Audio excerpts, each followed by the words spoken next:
Es herrscht ein Konkurrenzkampf um das beste Metaversum. Was ist das?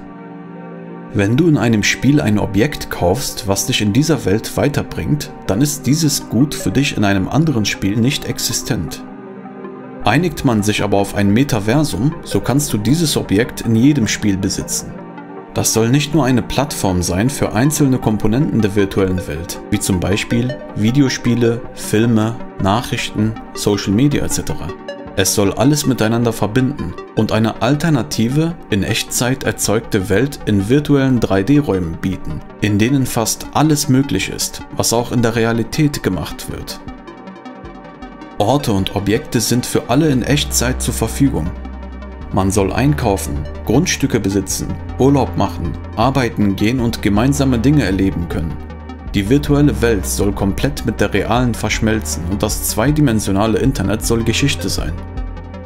Im heutigen Zeitalter, in dem Datenübertragung per 5G funktioniert und die Kryptowährung immer mehr an Bedeutung gewinnt, ist dieser Idee Achtung zu schenken.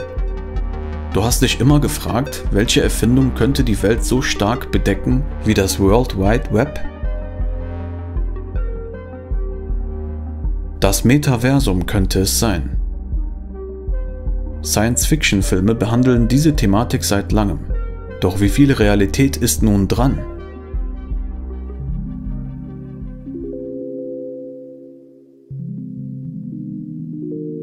Ein Mensch, der an einem Tag mehr Zeit in der virtuellen Welt verbringt als in der echten, ist keiner mehr, der eine Suchtberatung braucht.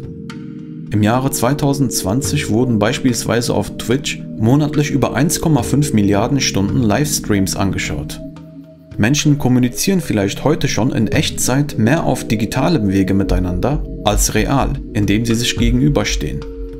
Doch die psychologische Komponente ist bei solchen Phänomenen nicht außer Acht zu lassen. In dieser alternativen Welt können sich Menschen neu definieren. Kennst du schon Finstagram? Das ist die Antwort auf die über die Jahre etablierte Scheinwelt auf Instagram, die die meisten Nutzer an den Tag legen. Die Profile auf Social-Media-Plattformen wie Instagram werden heute nachweislich selbst von Arbeitgebern berücksichtigt, wenn sie einen neuen Mitarbeiter einstellen wollen. Dadurch legen Menschen immer größeren Wert auf solche Profile. Es bildet sich automatisch eine Meinung über eine Person, wenn man sieht, wohin sie geht, was sie isst, welches Auto sie fährt und so weiter. Demnach sollen auf Finstagram im Gegensatz zu Instagram die hässlichen Dinge im Alltag gezeigt werden. Doch zurück zum Thema. Immer mehr verlagern wir uns in die viel buntere, virtuelle Welt. Das kann verschiedene Gründe haben, aber die Idee, ein Metaversum zu bauen, ist etwas viel Größeres. Es hat angefangen mit Second Life aus dem Jahre 2003. Eine virtuelle Welt, in der Nutzer alles selber gestalten konnten. Ziel war es, Dates, Freundestreffen, Meetings ins Digitale zu verlagern. Der Hype um diese digitale Welt war bis 2008 bemerkenswert. Die Mitgliederzahl wuchs auf rund 36 Millionen. Selbst Unternehmen wie Adidas oder BMW öffneten dort virtuelle Filialen.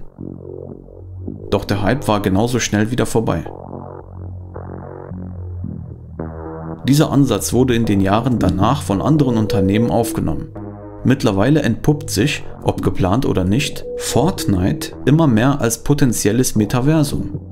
Nach dem Gründer von Epic Games soll dieses digitale Universum noch weiter wachsen. Konzerne sind immer auf der Suche nach einem großen Hype.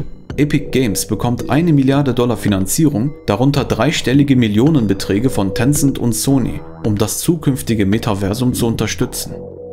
Der entscheidende Punkt ist, Fortnite wird immer crossmedialer. Integrierte Kinos mit Filmen, die es nur dort gibt, virtuelle Konzerte. Das Fortnite-Konzert von Travis Scott hatte über 28 Millionen Zuschauer. Die großen Player lassen sich so einen Verlauf natürlich nicht gefallen. Weil Mark Zuckerbergs ursprüngliche Entwicklung Facebook mittlerweile besonders für die Jugendlichen etwas verstaubt daherkommt, ist nun etwas Großes in Planung. Er investiert Milliarden, um Facebook in ein Metaversum umzubauen. Schon vor Jahren hatte er für $2 Milliarden VR-Brillen gekauft. Genug Daten von uns haben derartige Konzerne ja schon. Vorstellbar ist beispielsweise, dass in diesem Metaversum nun WhatsApp, Facebook und Instagram zusammengefügt werden. Jedenfalls machte Zuckerberg den Essay von Matthew Ball über das Metaversum zur Pflichtlektüre für seine Facebook-Mitarbeiter.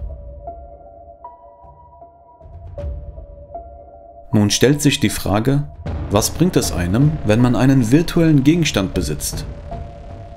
Diese Frage darf man heute gar nicht mehr stellen. Dafür braucht das Metaversum nicht mal so weit entwickelt zu sein, um Mehrwert für den Besitz zu bieten. Auf der Gaming-Plattform Roblox gibt es einen offiziellen Gucci-Garten. Eine virtuelle Gucci-Tasche wurde für 4.115 € gehandelt, was teurer ist als der reale Ladenpreis. Des Weiteren gibt es den NFT-Hype, also Kryptokunst, wo digitale Kunstwerke, quasi nicht greifbare Bilddateien für mehrere Millionen Dollar verkauft werden. Das Bedürfnis, das dabei befriedigt wird, ist dasselbe wie beim Kauf einer realen Rolex-Uhr, bei dem der Mehrwert beispielsweise in Form des Statussymbols vorliegt.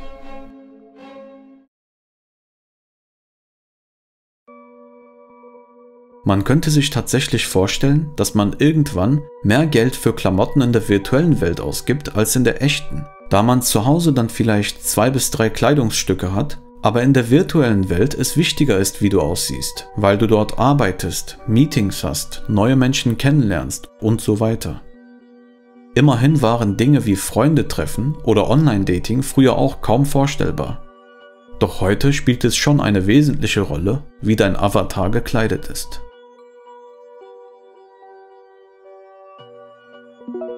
Metaversum.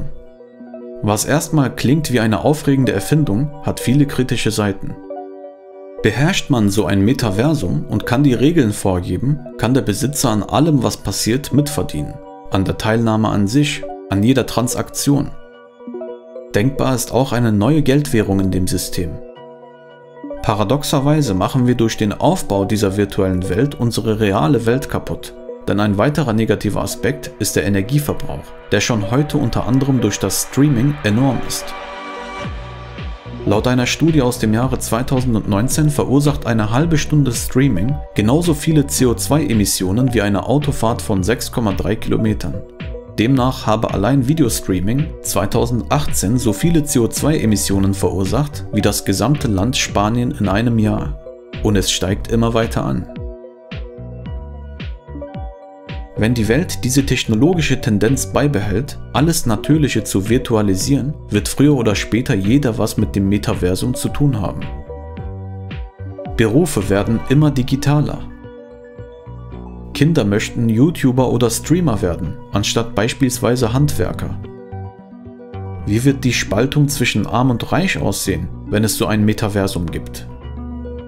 Es ist vorstellbar, dass die echte Welt zum Luxus wird. Es könnte aber auch umgekehrt sein. Das Metaversum könnte sich zu einem Traumland für die Reichen entwickeln, nachdem sich die Mittel- und Unterschicht sehnt.